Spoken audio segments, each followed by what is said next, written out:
Great blue heron. Actually, I don't like to see that. They get into the pond. Larry Satchwell here. Beautiful, overcast Sunday morning, May 1st. A lot has happened in the last 2 weeks. I'm going to show you a part of the garden you've never seen before. This holly tree was about 6 foot tall when we moved in here, and I like to use it as my secret garden entrance. I've pruned it so I can walk through here, and I put these granite steps in a long time ago.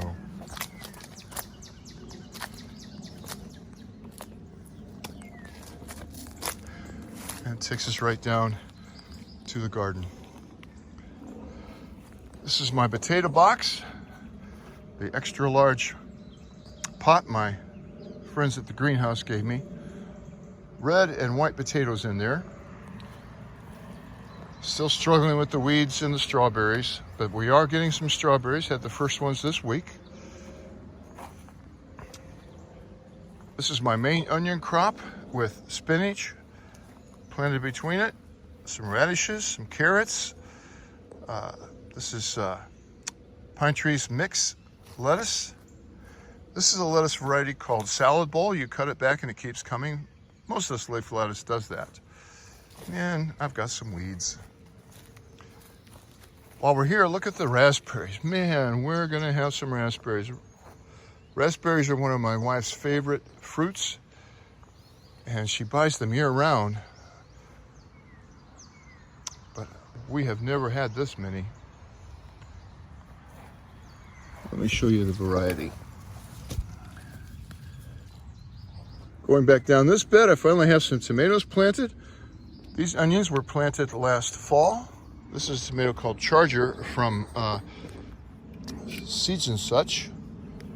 It was very resistant to a lot of diseases. This is a celebrity. This is what's left from the tunnel. The girls love these carrots. They're so sweet and tender. They've been here all winter, and this lettuce is not bolted yet. It's getting ready, I think, but we had our first wilted lettuce salad last night.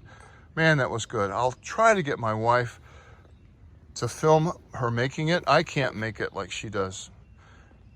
And we've got an agreement that she's never on film, but maybe I can coax her into it. This variety of tomatoes called Early Doll, and it's again a variety that's supposed to be a lot of resistance to diseases and an early variety. I'm just going to swing here on the Perennial Garden. I'm loving it this time of year. I'll go over it a little more thoroughly in a minute. That's my new truck. First new truck I've ever owned. Ethan's flower garden, his butterfly garden. Bragging on him a little bit, he just won yesterday the state champion in his presentation. It wasn't on this garden. It was much more detailed than that. He studied the influence of bacteria on cooked pork. Won the state. He's an 8th grader, so he goes to nationals in October to present it there. But his garden's looking beautiful. Kate and Julia gave me the butterfly and the hummingbird. They have 2 days left and they're going to move to Texas. This is a variety of tomato called Sunglow. It's doing well. These are smooth yellow squash. I have some crookneck over here. I redid these beds and planted them. I think I took some footage of that and I'll show it to you now. If your garden looks anything like mine, you have my condolences. I am so far behind. Things are just happening here that are out of my control. But I'm at it today. I've got until 1 o'clock. So once Ethan established this garden bed, I need to move everything around it. Because a couple of years ago when I was working with logs, I know that these beds aren't exactly the way I laid them out. Right down here, you can see I'm about 10 to 12 inches away from that log. And over here, you can see that I'm 10 or 12 inches over that log. I really like this design. I'm able to mow with my riding lawnmower that's a 42-inch base right through here and go both sides and clean it up pretty well. So I want a 48-inch path between here, but I don't want to change anything right now. Last fall, I took out this small triangular bed because the wood was rotten and the soil was ruined by the crazy worms. So I want to reestablish this bed. This bed and this bed have the dirt out of that original bed, and I need to get it back in before I plant anything. So I've got everything lined out with the string. It's 48-inch path, and I'm ready to put this bed back in. The dilemma: I want to make this bed a brick bed. I don't have time to do that today. So I'm going to take some of that old barn wood I had from the tear down, fixing the barn a few months ago, and it's just rough cut pine lumber. It's going to rot, but hopefully before it rots, I'll be able to veneer it with the brick, and it'll give me a nice straight line for the brick, and I think that will work. I'm going to put this together with these hinges that come apart. These are the hinges I used to build that cold frame, but since I have the new tunnel, I didn't use this last year.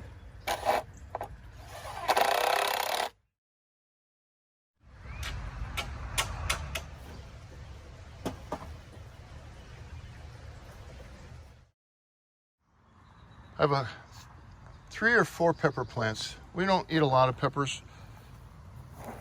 This variety of crookneck is called Dixie. I've got my little leaf cucumber planted around here. And these are cucumbers that I'm going to try to get up this trestle. And some okra. I'll probably thin those out quite a bit. They were really small, so I was kind of waiting. I might try to divide them. I cleaned out the pond yesterday. I'll have a video on that as soon as I get it edited. It took me 3/4 of the day, so there's a lot of editing. This is the parrot feather out of the pond that I'm giving to my friend Amy. In this bed, I've been collecting the bricks from around where I used it to keep the plastic down, and you saw in the video how I made this. We've got radishes here. I have midnight Ruffles lettuce on this side and red velvet lettuce on the other. They should have come up by now. I'm not sure what's going on with that. This is another sun glow. These are determinate tomatoes.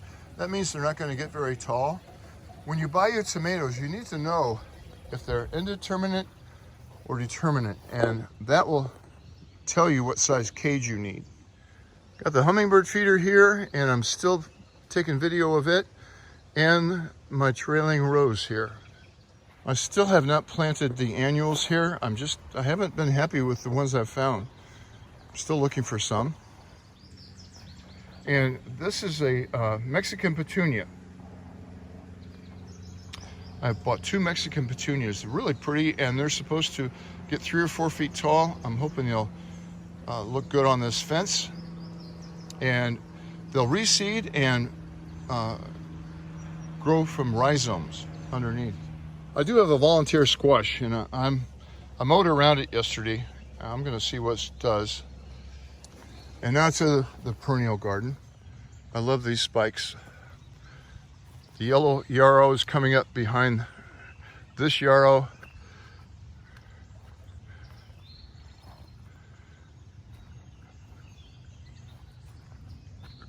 Echinacea is coming up well. I still need to deal with the paper whites. I thought they would die back a little bit more by now. I've got black-eyed Susans coming up everywhere. And this is the Shasta daisies, and I'm sure by the time my next update comes up in the middle of the month that the foliage from the daffodils will be far gone by then. I'm pretty sure this is a red yarrow and my foxgloves. I've got to get a trail cam up here and see if the hummingbirds are visiting those. The hummingbirds have been very scarce this year. I still have them coming. This Coreopsis patch, just beautiful. That was the cheapest flowers I've ever bought. I think they were at the end, they looked dead. They were in 4-inch pots, really root bound. I divided all of those. That's only like 6 plants there. I think the whole thing cost me $5 or $6. The Nicotina plant is coming back. Way up high there, I have Miss Huff Lantana. That's going to fill in there nicely. Last year, there was one strawberry plant up here. I don't even know how it got up here. But this strawberry plant has overtaken this part. And they are the best strawberries. They're just so sweet. And they're huge. This one's going to grow some more. And they're hard to get to. And there's one that's ripening right there. Because you've got to reach over the rock wall, but that doesn't stop the girls. They just climb right up there and start eating. This plant looks terrible right now, but here's a picture of it when it was in full bloom. This is that blue-eyed grass. Didn't do anything last year, and it bloomed early, and I thought, oh, that's going to be the end of it. But then the blooms keep coming back. I'm very happy with it. This one's a little overwhelmed by the strawberries, but I don't dare take those apart. Little spiderwort here that's a volunteer. I don't know how that got there.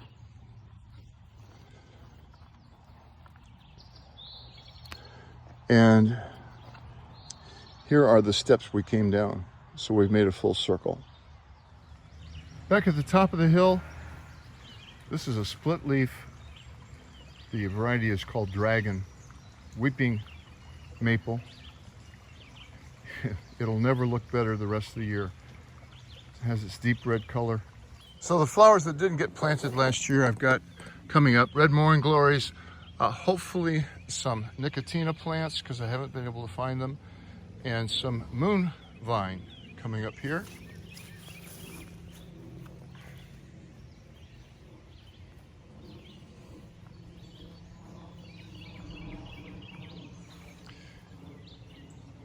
The birds are singing, the planes are flying overhead, not a lot of traffic. The horses look happy.